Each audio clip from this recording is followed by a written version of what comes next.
우리 한번 20장 이제 봤어요. 20장 이 내용은 아브라함이 또 넘어지는 현장이죠. 넘어져도 참 그 불미스러운 넘어짐이에요. 이래서는 안 되는데 모든 인간의 우리 그 남자들의 자존심을 이렇게 빡빡 긁어놓는 그 현장입니다. 아니 이렇게 다른 것도 아니고 자기 평생의 발레자를 갖다가 지금 남의 남자와 침대 갖다가 이게 받쳐주는 이 참 슬픈 그 내용이 나와 있어요. 그렇죠? 이게 한 번도 아니고 두 번째예요. 가슴 아프죠. 어떻게 이런 그 불행한 사태가 벌어진가? 그것도 교회에 다니고 우리식으로 말하면 목사라는 사람이 이렇게 이상한 짓을 했단 말이죠. 그럼 이 이상한 짓을 왜 성경은 또 기록을 했을까? 이 기록 속에 오늘 오고 오는 교회를 향하여서 하나님은 무슨 얘기를 하고 싶은 걸까? 그걸 저와 여러분이 붙들어야 되는 거죠. 예, 그 내용을 하려고 그러는 겁니다. 그래서 이 본문이 아브라함의 오늘 넘어지는 이 현장이 엘리야가 넘어진 현장하고 똑같다 그 말이에요. 그래서 그 두 사건을 비유를 통해서 제가 설명을 드린 건데 비유를 파라볼레 그런 걸 똑같은 사건을 같이 옆에 두고 이해하는 방식. 오늘 그래서 창세기 50%, 열왕기서 50% 이렇게 설교가 들어가는 겁니다. 이해되셨죠? 예. 그러면 우리 한번 1절부터 한번 읽어 나갑니다. 1절 시작. 아브라함이 거기서 네귿 땅으로 옮겨가 가데스와 술사의 그랄에 거주하며. 안 읽으신 분이 계시네요. 다시 한번 읽겠습니다. 시작. 아브라함이 거기서 네게부 땅으로 옮겨가 가데스와 술사의 그랄에 거주하며. 여기 가데스와 술사의 그랄이라는 지역은 이 가나안 땅에서도 비옥한 지역이에요. 우리식으로 하면 물 걱정이 없는 땅, 무엇을 해도 돈 되는 땅, 블레셋 땅입니다. 해안가 쪽에. 정리되셨죠? 지금도 거기는 요충지예요. 과거에도 요충지였고. 그래서 그 땅은 끊임없이 사람이 모이는 땅이고 돈이 있는 땅이기 때문에 사람이 모이고 돈이 있다고 말하는 사람의 탐욕이 발동한 땅에서 전쟁이 끊이지 않는 땅이다 그 말이죠. 정리되시죠? 소돔과 고모라 땅 왜 전쟁이 났어요? 거기가 금은보화가 많으니까. 거기에 인간의 욕구를 충족할 만한 것들이 많으니까 그거 빼앗으러 간 거잖아요. 마찬가지란 말이야. 산 좋고 물 좋은 거 상상을 해서 사람의 시선이 지목되는 자리예요. 그 땅으로 무슨 연고인지 헤브론 땅에 있던 아브라함이 느닷없이 그 땅으로 이주를 했어요. 이주를 해서 오늘 사고가 터진 거거든요. 근데 이게 창세기 12장에서 아브라함이 가나안 땅에 들어갔다가 기근만 와서 애국으로 간 거는 그 근거나 그 이유는 분명한 확실한 근거가 있기 때문에 해석하기도 좋고 여러분이 그거 풀어하기도 좋은데 오늘 본문은 왜 거기까지 가가지고 다른 것도 아니고 마누라를 갖다 빼앗겼는지 이 근거가 아무것도 없어요. 이 본문이. 그래서 힘든 겁니다. 이 본문이. 이 학자들이 이 부분을 세 가지 정도 추적을 해요. 첫 번째는 여러분이 20장 전에 19장이 뭐였습니까? 소돔과 고모라의 멸망이에요. 인간이라고 하는 것은 생산하지 못하는 큰 충격 앞에 놓이게 되면 트라우마에 빠지게 돼 있어요. 이게 일반적인 현상이거든요. 노아도 홍수 사건을 겪고 나서 물이라고는 트라우마에 빠지니까 나와서 벌벌 떨지 않습니까? 하나님, 이 무서워서 도저히 방주 밖으로 못 나오겠습니다. 이런 식이란 말이에요. 그때 하나님께서 노아야 걱정하지 마라. 내가 다시는 너한테 네 자자손손에 물로 심판할 일이 없다. 하나님 말씀만 하지 마시고 그 증거가 뭡니까? 그래 동쪽하는 이제 무지개가 떠오르게 할 것이지 그 무지개를 걸고 내가 약속하마. 이렇게 된 거잖아요. 그 무지개가 캐시트. 그 캐시트가 뭐였습니까? 캐시트를 가보니까 우리 예수님이었단 말이에요. 예수님. 내가 내 아들을 담보로 다시는 물 심판 안 하겠다는 거잖아요. 마찬가지로 아브라함도 그런 트라우마에 걸려있다 보니까 그 자리를 떠나고 싶었다라는 겁니다. 그게 첫 번째 이론이고 두 번째로는 가나안 땅에 아브라함이 처음에 들어갔을 때 기근 만났죠. 그 땅 자체가 기근이 심한 땅이에요. 그래서 아마도 기록은 없지만 아브라함이 지은 거처한 그 땅에 다시 기근이 왔지 않았겠느냐라고 보는 학설이에요. 두 번째 학설. 세 번째 학설은 뭔가 하면 그 땅이 아브라함이 부족이 어느 정도 크잖아요. 벌써 300여명이니까 한 1000명 되지 않겠습니까? 큰 부족인데 세력 싸움에 걸려서 그 부족의 안위를 위해서 좀 더 안전한 곳으로 이전하지 않았겠느냐라고 보는 학설입니다. 이 세 가지 학설 다 증거는 없어요. 셋 중에 하나였지 않겠냐. 그냥 중요한 거는 아브라함이 헤브론 땅을 피할 수밖에 없는 어떤 불가피한 상황, 아내의 어떤 성을 놓을 정도로 자기의 지금 위중한 상황이라는 것은 분명히 했던 것 같습니다. 이 정도까지 동의되시죠? 예, 그래서 떠나게 됐는데 2절 시작. 그의 아내 사라를 자기 누이라 하였으므로 그랄왕 아비멜렉이 사람을 보내어 사라를 데려갔더니, 그러니까 아비멜렉은 우리 식으로 말하면 블레셋의 왕인 겁니다. 그때 당시에 왕의 존재는 모든 그 땅의 처녀, 심지어 이방인들일지라도 처녀들은 그 왕이 원하면 후고로 바로 그냥 들어가는 것이 당시 관례고 당시의 풍습이었었어요. 그래서 이 사라가 그 시절에 아마 90살 정도 돼가는 거니까 80, 90살 되지 않아요? 그죠? 다음에 벌써 아이 초사라는 거니까. 근데 그 90년 할머니가 어떻게 도대체 얼굴이 얼마나 이뻤으면은 왕이 탐낸지 다 모르겠습니다. 저도 이해가 안 가요, 사실은 과학적으로 이거는. 하여튼 뭐 기록이 이렇게 돼 있으니까 사라가 이쁘게 예쁜 모양이죠. 이 사라의 얼굴을 담보로 해서 아브라함이 자기의 신변의 안위를 지금 지킨다는데 이게 문제가 있는 거예요. 근데 중요한 거는 아브라함이 사라를 내놓는다 그 말은 뭐에 대한 포기인 거죠, 여러분? 이게 중요한 거예요. 이거 잡고 가야 돼요. 지금 아브라함이 자기 아내를 지금 내놓는다는 것은 뭐에 대한 포기죠, 아브라함이? 예? 언약에 대한 포기인 거죠. 그 언약을 다른 말로 뭐라고 그러는 거죠? 말씀 그러는 겁니다. 뭐라고 여러분? 말씀. 이걸 좀 붙들어야 돼요. 예, 이게 중요한 겁니다. 오늘 본문을 풀어가는데 키워드예요. 이게 지금은 아브라함은 하나님과의 약속을 포기하는 거예요. 그 약속은 말씀으로 한 거잖아요. 말씀을 포기하고 자기는 현실을 선택했다 그 말이에요. 이어서 우리 3절 가겠습니다. 3절 시작. 그 밤에 하나님이 아비멜렉에게 현몽하시고 그에게 이르시되 너가 데려간 이 여인으로 말미암아 내가 죽으리니 그는 남편이 있는 여자이므로. 하나님께서 즉 아브라함이 아내 사레를 그 아비멜렉에게 바치는까지 허용을 하신 거죠. 허용했어요, 안 했어요? 허용했으니까 지금 이런 일이 벌어진 거잖아요. 그럼 끝까지 허용하실 일이 왜 여기서 또 이렇게 가로막고 사실까? 여기서 이 대목에 있으면 여러분하고 좀 나갈 게 있습니다. 이 본문을 풀어가면서 여러분이 붙들어야 될 중요한 렌즈가 있어요. 렌즈. 그걸 좀 가지고 가야 되는데 중요한 키가 뭔가 이런 겁니다. 창세기 12장에는 이때도 사라가 애굽왕한테 팔려가죠.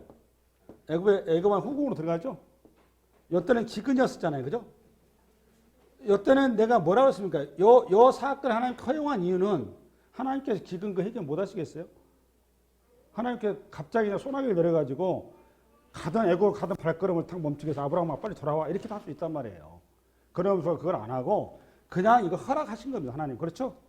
이유가 뭐라고 여러분? 하나님이 누구신가? 이거를 가르치기 위해서 이걸 허락하신 거예요. 누구한테? 1차적으로 아브라함한테. 그 다음에 아브라함과 그 식솔들에게. 그 다음에 마지막으로 애굽에. 그것 때문에 허락했다 그 말이죠. 여기 얘기했죠?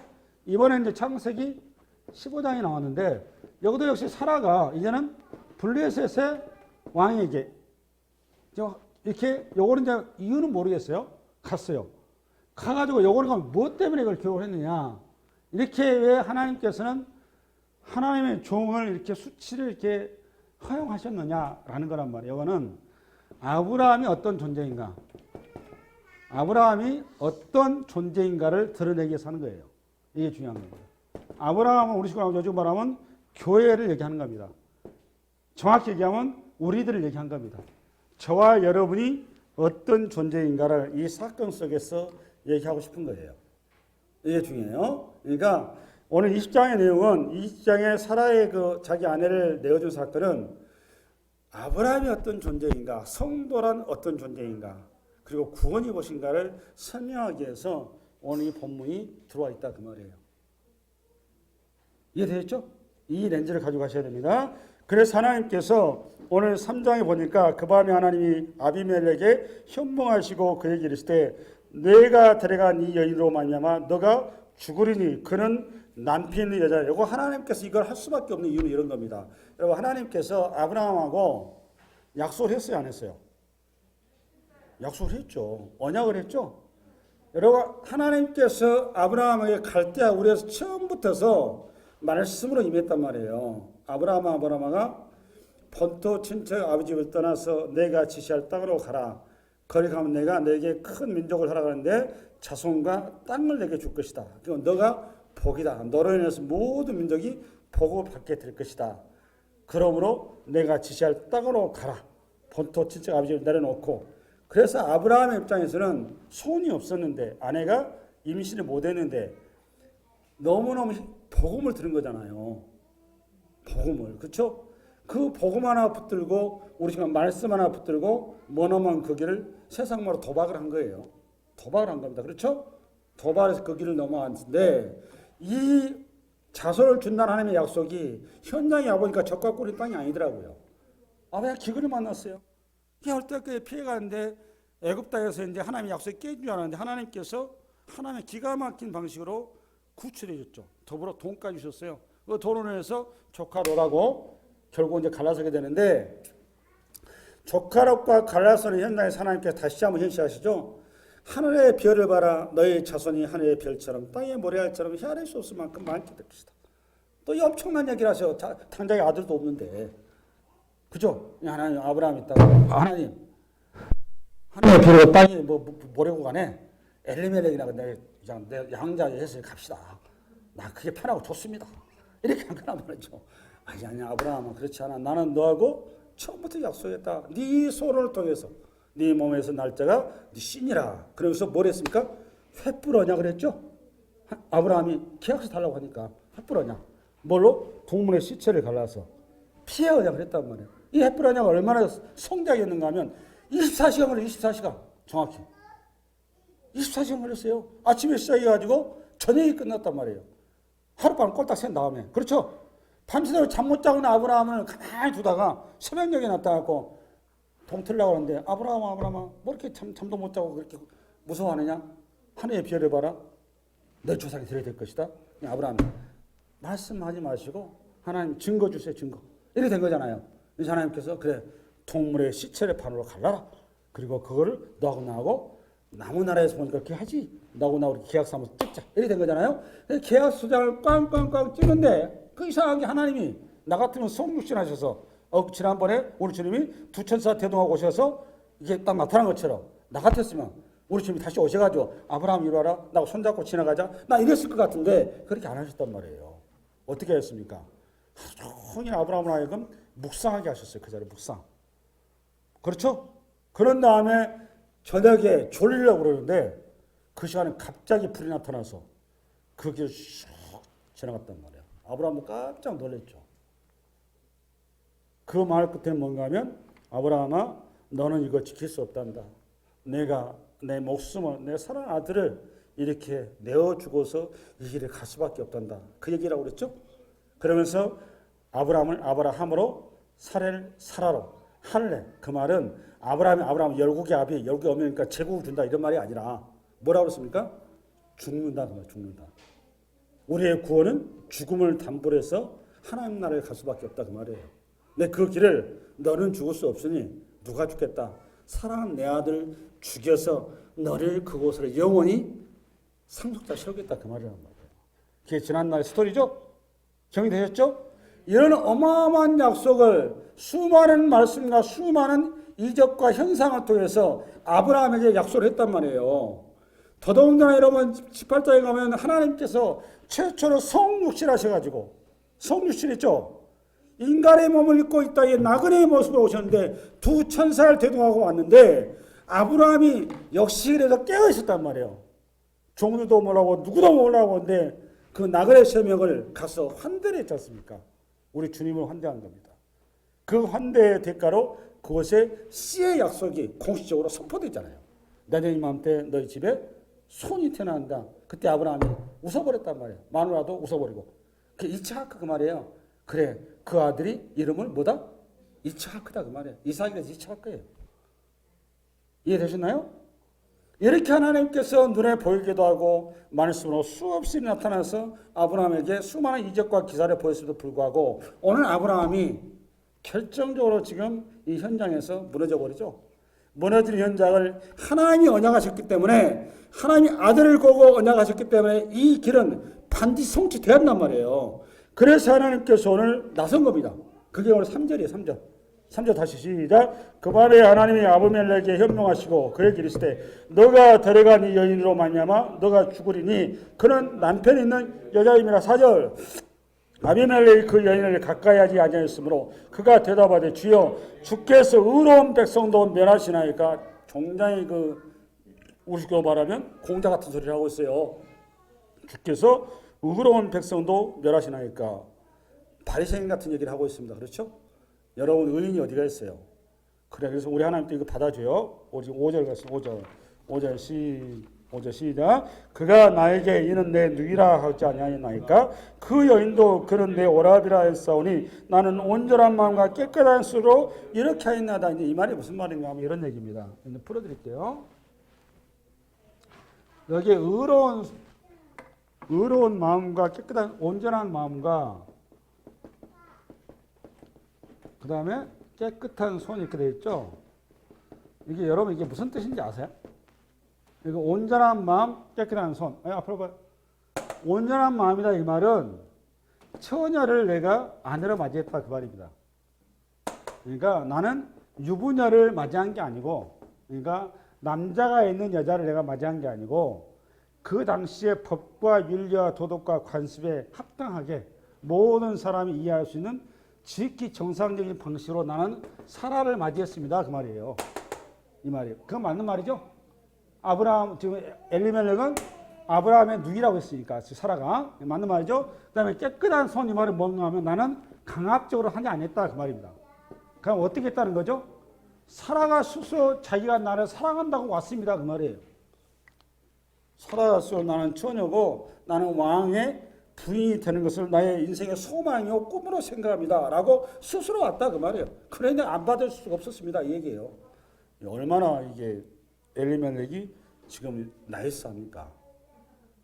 그죠? 우리 식으로 말하면 목사는 완전히 진상이고 목사는 진상이고 아이고 지금 세상 사람은 상당히 현이 이 극과 극의 대비 속에 우리에게 주는 메시지가 뭐냐라는 거죠. 이어서 우리 6절 시작. 하나님이 꿈에 또 그에게 이르시되 내가 온전한 마음으로 이렇게 한 줄을 나도 알았으므로 너를 막아 내게 범죄치 아니하게 하였나니 여인에게 가까이 하지 못하게 함이 이 때문이야. 그래 네 말 너무 잘한다. 네에게 충분히 난 이해하고 있어. 그렇기 때문에 내가 너에게 이렇게 몽둥이 들고 얘기하지 않고 말로 하는 거다 이 말이죠. 이어서 한번 7절 시작. 이제 그 사람의 아내를 돌려보내나 그는 선지자라. 그가 너를 위하여 기도하리니 내가 살려니와 내가 돌려버리지 아니하면 너와 내게 속한 자 같아 반드시 죽을 줄 아시리라. 참 여러분 오늘 아브라함보다 하나님께서 엘리멜렉한테 뭐라고 했죠? 지금 그 진상 같은 목사가 뭐래요? 진상 같은 성도가 선지자랍니다. 선지자.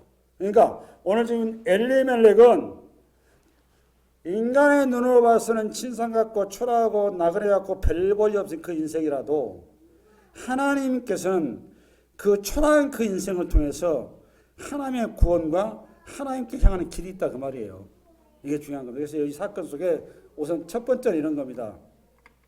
하나님은 이 땅에 있는 모든 인생들을 하여금 다 죄인인데 잘 들으셔야 돼요. 우리 모든 인생은 다 죄인이란 말이에요. 주님께서 바리새인하고 이렇게 대화 중에 주님께서 이런 얘기 하잖아요. 바리새인 주님을 비난하니까 당신은 선지자라고 그러면서 왜 창기들하고 죄인들하고 시내들하고 뭡니까? 그 사람들하고 친구하면 안 됩니다. 이렇게 나오니까 주님이 바리새인한테 나는 의인을 부르러 온 게 아니라 죄인을 부르러 왔다. 나는 죄인을 부르러 왔다. 그렇죠? 그럼 그 바리새인이 의인이란 얘기인가요? 그게 그런 얘기 아니란 말이에요. 바리새인이 뭔데? 죄인인데 자기가 죄인이라 사실 깨닫지 못하고 있다 그 말이에요. 예. 여기서 똑같은 원리입니다. 지금 오늘 엘리멜렉이 표면적으로 인간의 논리와 인간의 관습과 인간의 수준으로는 의인이라고 얘기할 수 있으나 본질적으로는 뭐죠? 엘리멜렉이 죄인인 겁니다. 죄인인데 자기가 죄인의 본질이 죄인인데 의라는 껍데기를 둘러쓰고 자기를 포장했다 그 말이에요. 그 포장된 자기의 허상을 깨기 위해서 하나님이 당신이 죄의 모습을 이 땅에 보내신 거잖아요. 예수님을.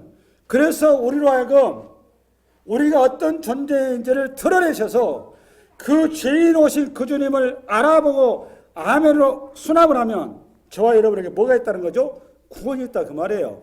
그래서 여기 오늘 아브라함을 사랑하는 자녀를 수치를 드러내므로 하나님이 어떤 분이고 내가 어떤 존재인지를 깨우치게 하는 방식이었다 그 말이에요. 그게 1차적인 목적이에요. 정리되셨나요? 두 번째, 올해 그러면 여기서부터 이제 여러분이 좀 어려워지는데 두 번째는 이런 겁니다. 오늘 여기 아브라함은 왜 무너졌을까? 왜 무너졌을까? 여러분 11절을 봐요. 창세기 20장 11절. 시작.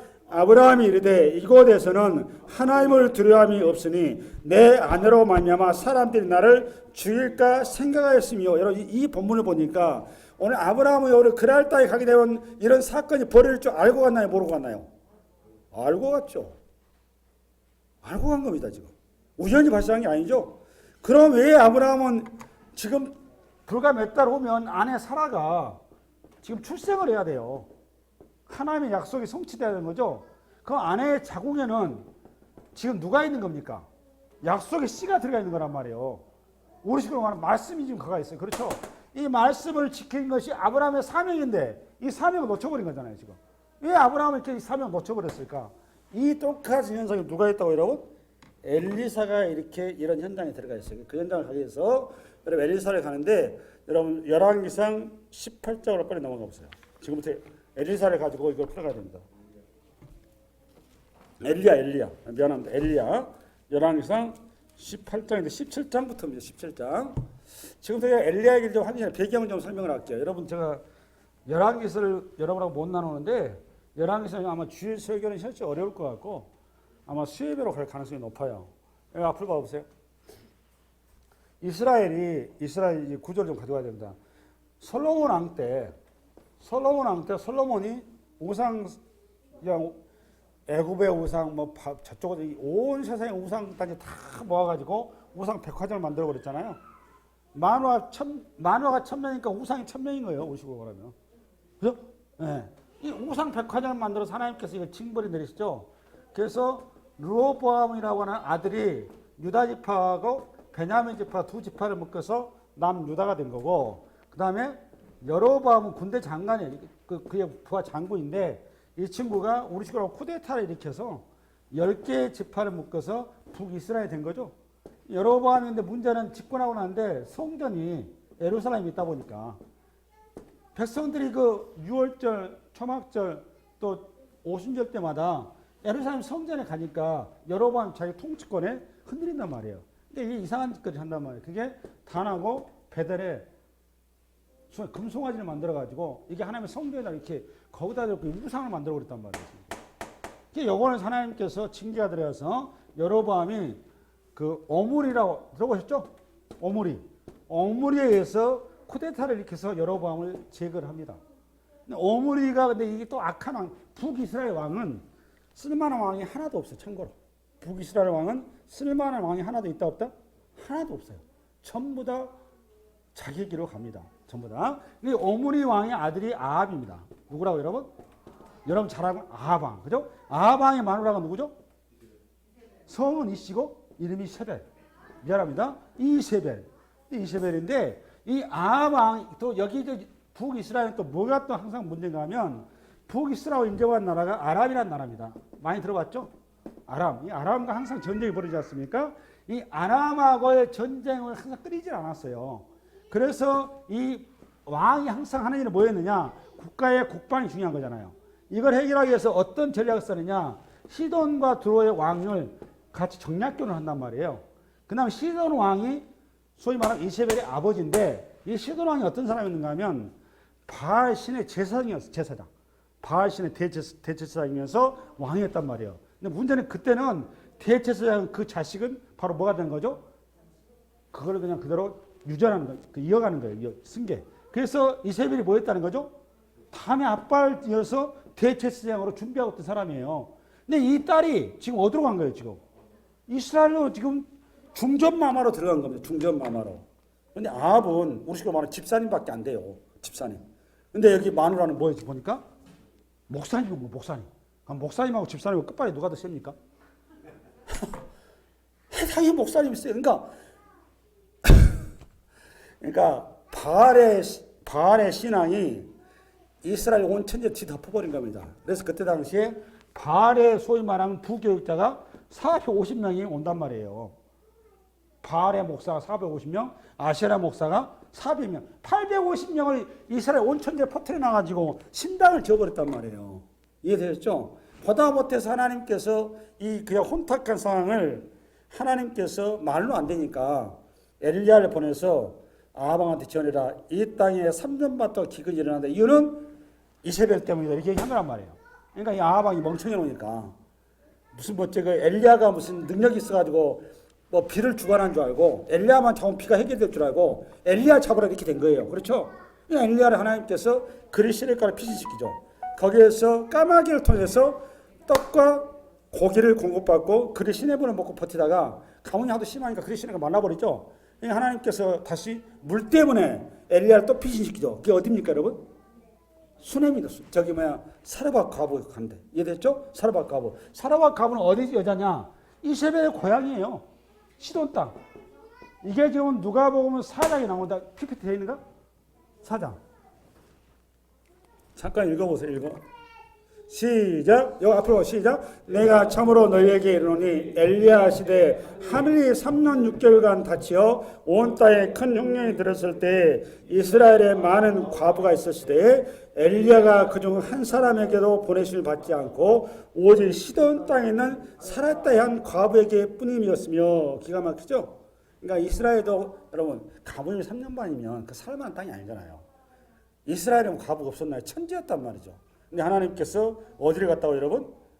시돈 땅에 있는 사렙과 과부, 사렙다 과부 똑같은 말입니다. 거기에 갔다 그 말이에요. 네? 그렇죠? 나오죠? 이 사렙다 과부에 가가지고 한 끼 먹을 식량밖에 없었는데 엘리야 선지자가 사렙다 과부 불러가지고 두 아들하고 그 마지막 요리해서 먹고 죽으려고 그러는 판인데 그거 나한테 가서 가져와라. 나를 먼저 대접하면 너희에게 곡식과 기름이 끊이지 않을 것이다. 이 하나님의 말씀 앞에 사렙다 과부가 순종을 하죠. 그 희한해요. 그러니까 이방의 선지자가 와서 얘기하는 거를 사렙다 과부가 순종을 해요. 대단한 거죠. 이스라엘 백성도 아닌데.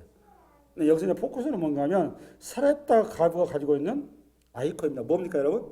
사회적 약자라는 겁니다. 이게 여러분 누가복음 1장 17절 한번 열어보려까? 덤으로 좀 알고 왔어요. 시작. 그가 또 엘리야의 심령과 능력으로 주 앞에 먼저 와서 아버지의 마음을 자기. 잠깐만, 여기 엘리야의 심령과 능력 나오죠? 여기 엘리야의 심령이 뭔 줄 아세요? 이게 세례 요한이 앞으로 그 사역할 태도를 얘기하는 건데 엘리야의 심령 이 말이 사렙다 과부를 대하는 태도 뭐죠? 가장 가난하고 약하고 소외된 자를 그걸 품고 그걸 향하는 태도. 그게 하나의 마음이죠. 그 얘기를 한 겁니다. 그게 엘리야의 심령이에요. 그럼 엘리야의 능력은 뭐예요, 여러분? 하늘에서 불을 내려본 거? 애를 갖다가 푸떡 세워버린 거? 그런 걸 얘기하는 거 아닙니다. 여기 능력이라고 말은 엘리야의 기도의 능력 그 말입니다. 알겠습니까? 그런데 야고보서 5장 또 17절 가면 우리와 아주 똑같은 성경이다 그 말입니다. 저와 여러분 똑같은데 그가 뭐하며 기도하며 이 기도가 그러니까 뭐에 기켜 있다 그 말이에요? 우리 하나님의 마음과 동했다 그 말이에요. 이게 중요한 겁니다. 정리되셨죠? 이 정도는 서비스로 오늘 가져가는 거예요. 엘리야 그러면 앞으로 봐보세요. 이게 좀 여러분한테 있어야 이 본문 좀 이해가 빨리빨리 가요. 이게 지금 뭔가 이런 거예요. 엘리야 그러면 이스라엘 사람들 입장에서는 유대인들 입장에서는 머릿속에 떠나지 않은 존재죠. 왜 그렇죠? 죽음을 보지 않았죠. 그죠? 에녹과 더불어서 하늘로 승천했죠. 그래서 유대인들한테는 민간 신앙이 있었습니다. 뭐였는가 하면 죽음을 보지 않고 올라왔기 때문에 다시 돌아온다는, 되돌아온다는 그런 믿음을 가지고 있었어요. 이해되셨나요? 그래서 이 대표적인 이런 거예요. 우리 예수님께 십자가에서 마지막에 임종을 앞두고 7마디 하신 거 있었죠. 엘리 나마 사막다니 아버지 어찌하여 나를 버리셨나이까. 그 엘리 기억나시죠? 그 엘리의 밑에서 주님의 죽음을 구경하고 있던 유대인들이 엘리 우리 주님이 외치니까 그 사람들이 뭐라고 얘기했어? 그들이 어찌 엘리야가 온가 보자 그렇게 했죠. 왜 그랬을까요? 그들의 신앙이 거기에 고등이 녹아있는 겁니다. 그죠? 엘리야를 바라보는 신앙이 왜 그랬을까요? 이런 믿음이에요. 엘리야는 세 가지가 있는데 엘리야가 메시아일 것이다. 메시아로 올 것이다. 또 하나는 메시아를 준비하는 자로 올 것이다. 또 하나는 의인이 죽을 때 지켜주는 자로 온다. 이 미래를 가지고 있어요. 근데 요 두 가지는 많이 되는데 이 세 번째 건 요거는 민간 신앙이었다 그 말이에요. 이게 중요해요. 그래서 우리 주님은 엘리야 그랬는데 밑에 듣는 사람들은 그거를 자기식으로 해석하면 엘리야 이렇게 들었다 그 말이에요. 정리되셨어요? 이게 중요합니다. 그러면 엘리야에 대한 그들의 생각은 항상 다시 돌아온다 이 말이에요. 그 어디에 근거한 거냐? 그게 말라기서 갑니다. 말라기서 빨리 가보세요. 3장. 여기 굉장히 중요한 내용이에요. 잘 정리해 놓으셔야 돼요. 오늘 시간이 조금 걸리더라도 똑바로 호흡합시다. 예. 말라기 3장 1절, 2절 읽겠습니다. 말라기 3장 폈으면 하면 1329페이지. 폈습니까? 폈으면 하면? 아직도 못 핀 분이 계시네. 말라기는 구약의 마지막이라니까. 신약의 마지막이 아니고 구약의 마지막이에요. 예. 폈으면 하면? 예. 1329페이지. 3장 시작. 만군의 여호와가 이르노라 보라 내가 내 사자를 보내리니 그가 내 앞에서 길을 준비할 것이요 또 너희가 구하는 바 주가 갑자기 그의 성전에 임하시리니 곧 너희가 사모하는 바 언약의 사자가 임하실 것이라 그가 임하시는 날을 누가 능히 당하며 그가 나타나는 때에 누가 능히 서리요 그는 금을 연단하는 자의 불과 표적하는 자의 제물과 같을 것이다. 1절을 펴보세요. 1절을 보면 여기 보니까 내 사자가 나오고 그 다음에 뭐가 나오죠? 언약의 사자가 나오죠. 이거 정리 잘 하셔야 돼요. 내 사자하고 언약의 사자는 같은 인물이죠. 권사님, 집사님. 여기 내 사자하고 언약의 사자는 같은 인물이죠. 동일 인물이죠. 말라기에. 잘 보고 얘기하세요. 다시 읽겠습니다. 3장 1절 시작. 만군의 여호와가 이르노라 보라 내가 내 사자를 보내리니 그가 내 앞에서 길을 준비할 것이요 또 너희가 구하는 바 주가 갑자기 주의 성전에 임하시리니 곧 너희가 사모하는 바 언약의 사자가 임하실 것이라. 여기 언약의 사자하고 내 사자는 같은 인물이죠? 다른 인물이에요? 다른 인물이죠. 그죠? 그럼 여기 내 사자는 준비하는 자죠? 그죠? 그 언약의 사자는 누구예요, 그러면? 그렇죠, 예수님이죠. 정리됐죠? 그럼 언약의 사자가 내 사자는 우리가 말하면 말라기 보면 엘리야죠. 말라기 마지막 가보면 어디 간가 하면 4장 5절 보세요. 4장 5절. 앞으로 보세요. 앞으로 시간을 시작. 보라 여호와의 크고 두려운 날. 잠깐. 여호와의 크고 두려운 날이다. 그만 여호와의 날이다. 그 종말의 날이다. 그 말입니다. 여호와의 크고 두려운 날이 이르기 전에 내가 선지자 엘리야를 너에게 보내리니 이것 때문에 유대인들이 항상 엘리야가 다시 온다라고 믿었다 그 말이에요. 이해되셨죠? 예. 그래서 아까 제가 얘기한 거고 앞으로 와보세요. 또 여기 여러분 해석을 좀 3장 1절. 지금 내 사자는 보니까 이거는 우리가 엘리야 같은 그 사역을 하는 세례 요한이 온다 그 말이잖아요. 그죠? 세례 요한이 왔고 언약의 사자는 예수 그리스도죠. 예수님 지금 어디로 와요 보니까? 성전으로 오시죠. 근데 이 성전이 어떤 성전이냐 보니까 사모하는 언약의 사자가 성전으로 온답니다. 여러분이 사모하는 언약의 사자는 예수님이 성전으로 온대. 이 말이 무슨 말일까요? 예루살렘 성전을 얘기하는 걸까요? 여러분 이렇게 해석할 거란 말이에요. 그럼 뭘까요? 여기 성전은? 네? 우리 권사님의 수준이 많이 높아지셨어요. 고린도전서에 보면 여러분이 주의 전이라고 되어 있죠? 이게 뭘 보면 알 수 있는가 하면 그래서 성경이 어려운 겁니다. 이 다음 3절 4절이 이게 여러분이 돼야 해석이 되는 겁니다. 그 다음에 3절 볼까요? 3장 3절 시작. 그가 은을 연단하여 깨끗하게 하는 자 같이 앉아서 레위 자손을 깨끗하게 하되 금, 은같이 그들을 연단하리니 그들이 공의로운 제물을 나 여호와께 바칠 거예요. 여기 레위 자손이 누구란 겁니까? 그러니까 성도를 얘기하는 겁니다. 예수 그리스도를 구주로 고백하는 성도. 그러니까 우리 주님께서 예수 그리스도를 고백하는 자에게 임한다 그 말이에요. 그거를 언약의 사자가 사모하는 자에게 임한다 그렇게 써놓은 겁니다. 정리되셨나요? 이해되셨죠? 그래서 그 언약의 사자가 와서 하나님의 백성들을 그렇게 임한다 그 말이에요. 그 다음에 4절 시작. 그때 유다와 예루살렘의 보물이 옛날과 고대와 같이 나 여호와께 기쁨이 되려니와 이렇게 쭉 가는 겁니다. 이해가셨죠? 예. 여정 정리되시죠? 이렇게 이런 본문들 때문에 유대인들은 이 성서를 문자에서 가는 겁니다. 그래서 엘리야가 살아서 올라왔기 때문에 반드시 살아 내려온다 이렇게 생각을 했었어요. 그래서 변화산에 보면 변화산 사건 나오죠. 변화산에서 세 사람이 등장하죠. 우리 지금 변형되잖아요. 그다음 누가 나오죠? 모세 또 엘리야. 정되세요? 모세 엘리야. 그 모세는 율법을 대표하는 거예요. 엘리야는 선지자를 대표한다 그 말이에요. 그다음에 또 등장하는 게 어디에 나오는가 하면 주님께서 가이사랴 빌립보에 갔었을 때 느닷없이 제자들한테 주변 사람이 나를 뭐라고 하대 이렇게 묻죠. 그때 잘난 또 베드로가 한마디 해요. 뭐라고 했습니까 여러분? 누구는 에레미야, 누구는 엘리야, 누구는 모세 뭐 이렇게 얘기합니다. 이 헛소리를 해요 또 이렇게. 그죠? 그때 그 누가 등장했으니까 엘리야가 등장한단 말이에요. 엘리야가 그러니까 유대인들이 인식 속에는 항상 누구를 기다리고 있는 거죠? 엘리야를 기다리고 있다 그 말이에요. 이해되셨죠? 예. 그럼 이렇게 잘 나간 엘리야를 유대인들 입장에서 우상인 거잖아요. 우상. 불의 재단을 떨었으니까. 이 엘리야가 우리 열왕기상 18장 가보세요. 지금부터가 잘 풀어가야 돼요. 진짜 엑기스는 지금부터입니다. 18장.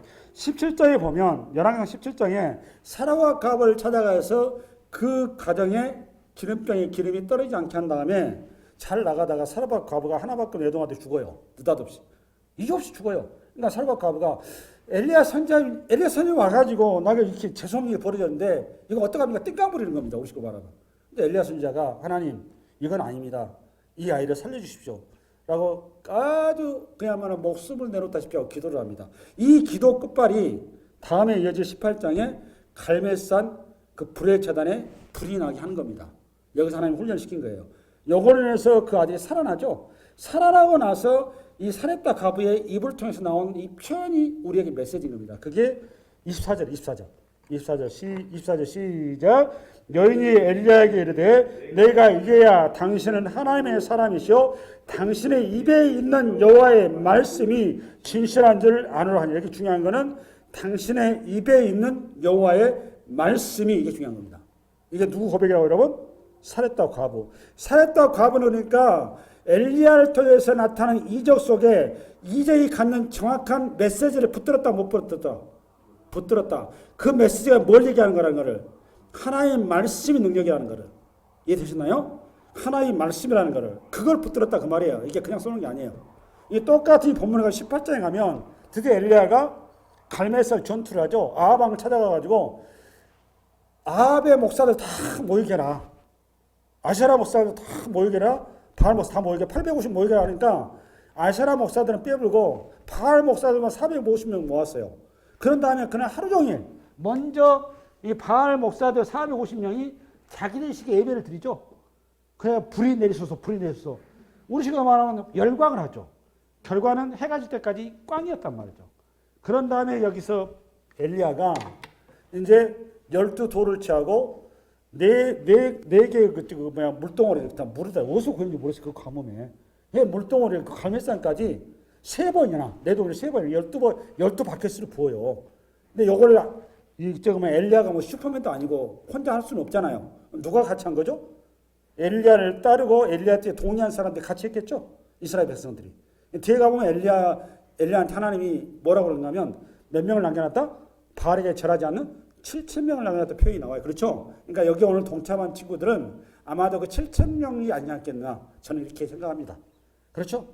맞아요. 틀려요. 좀 있으면 엘리야가 퍼져버려요.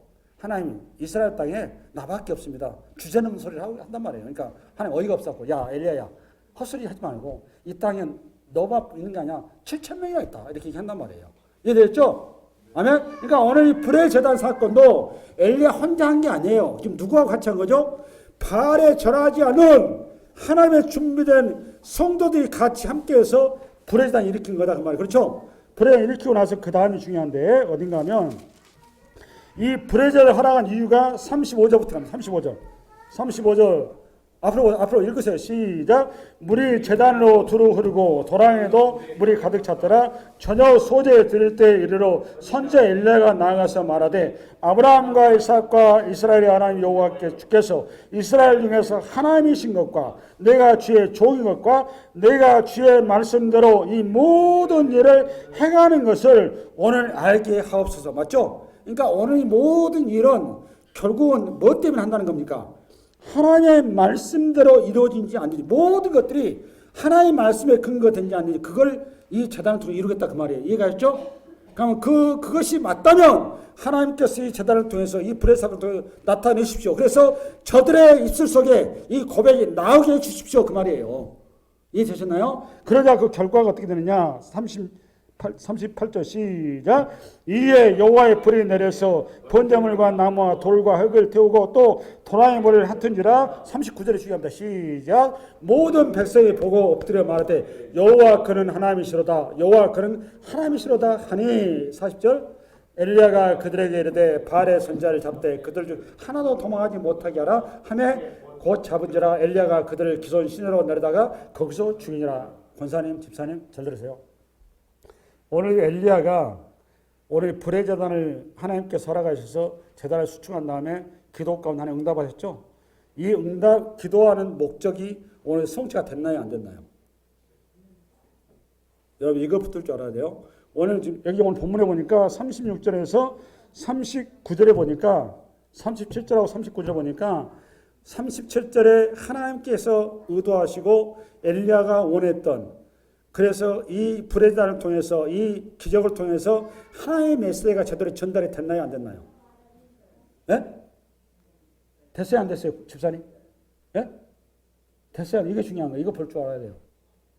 됐어요, 안 됐어요? 답변을 하지만 눈치 보지 말아요. 제가 지금 여러분한테 중요한 얘기 하고 있어요, 지금. 여기 오늘 본문을 푸는 열쇠란 말이에요.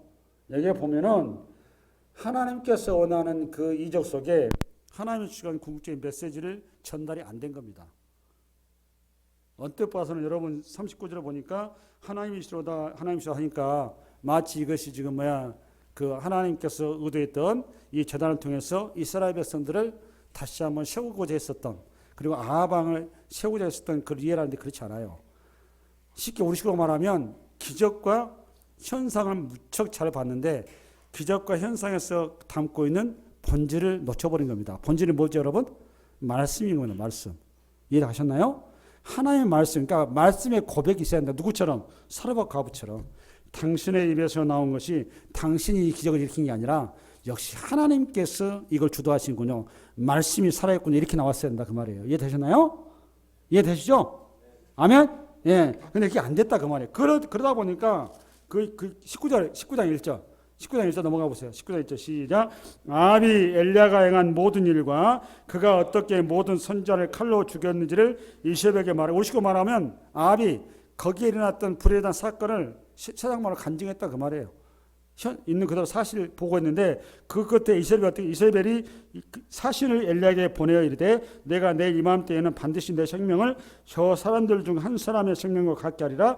그렇게 하지 아니하면 신들이 내게 벌을 내림이 마땅하니라 한지라. 여러분 이세벨이 쫄았어요, 안 쫄았어요? 이세벨이 쫄았어요, 사실은. 여러분 그렇게 안 보이죠? 쫄았습니다. 다만 하나님 앞에 서지 않았다는 데 문제인 겁니다. 아합도 하나님 앞에 고백이 안 됐다는 데 문제인 겁니다. 누구도 그런 거죠? 아브라함도 말씀을 놓쳤다 그 말이에요. 이해 가셨나요? 그러니까 이런 거예요. 앞을 봐보세요. 여러분 이세벨이 지금 엘리야를 지금 죽이겠다는 겁니까? 이거 살리겠다는 겁니까? 여러분이 죽이겠다는 걸로 보이죠? 죽일 것 같으면 무슨 미리서가 찍으면 난 너 죽일 테니까 너 대피해. 이렇게 이런 바보 같은 사람이 있어요? 북한의 김일성이가 6.25 사건 일으킬 때 난 너희들 침공할 때 하고 침공합니까? 죽이려면 조용히 가서 자객번에 죽이는 거예요. 이해 가시나요? 이거 죽이겠다는 얘기가 아닙니다. 근데 중요한 건 더 웃기는 건 뭐냐? 죽이겠다는 얘기 뻔히 아닌데 이 말 끝에 누가 무너지는 거죠? 엘리야가 무너진다는 문제인 겁니다. 엘리멜렉이 사라를 취하겠다는 뜻이 없었어요. 그 사람은 도덕가란 말이에요. 근데 아브라함이 지가 절여서 바쳐버렸단 말이에요. 똑같은 거예요 지금. 이해 가시나요? 네. 뭐가 없으니까 그런 거죠 여러분? 말씀이 없으니까 그렇다는 거예요. 말씀. 이게 중요한 거예요. 우리 예수님께서 500년의 기적을 일으킨 다음에 갑자기 물고기 2마리 버릇 5개로 5,000명이 먹었으니까 얼마나 흥분되겠어요. 역시 저분 메시아예요. 저분 이제 우리 의식주의 다 해결됐어. 짱! 왕 세워야 돼. 이렇게 나온 거잖아요. 근데 우리 주님 여러분 뭐라고 그랬습니까? 나는 의식주의 해결하러 온 사람이 아니야. 너희 조상인 광야에서 만나를 먹었어도 죽었거니와 나를 먹는 자는 영원히 살리라. 나는 너희들이 진짜 나를 먹어야 된다 그 말이잖아요. 그죠?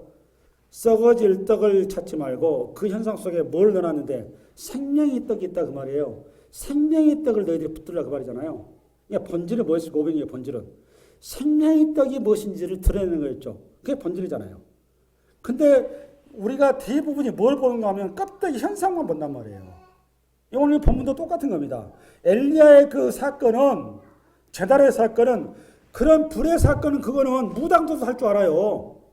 여러분 무당들이 짝도해서 춤춰요 안 춰요? 무당들이 미래를 예언해요 안 해요?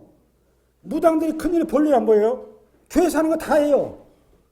그런 어떤 그 이적이나 그런 현상들이 우리를 붙들어주고 우리를 세워가는 게 아니라고요. 저와 여러분을 궁극적으로 붙들고 세우는 것은 영원히 변찮은 하나님의 말씀이다 그 말이에요. 말씀. 그 말씀이 요한복음에 가보니까 뭐였습니까? 예수 그리스도 하나님이었단 말이에요. 하나님. 그 하나님만이 영원하다 그 말이에요. 나머지는 다 안개처럼 다 뿔뿔이 흩어질 뿐이에요.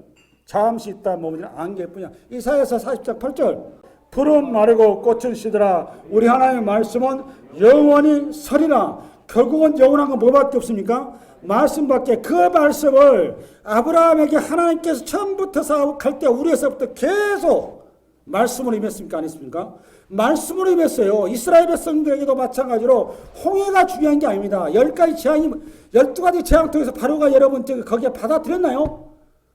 12가지 재앙이니까 여러분 바로가 나는 하나님만 믿어야 되겠어요. 이렇게 됐어요? 안 됐어요? 아무리 큰 이적과 기사를 일으켜도 하나님을 그들이 알 수가 없어요. 오직 하나님 알 수 유일한 길이 뭡니까? 말씀입니다. 말씀.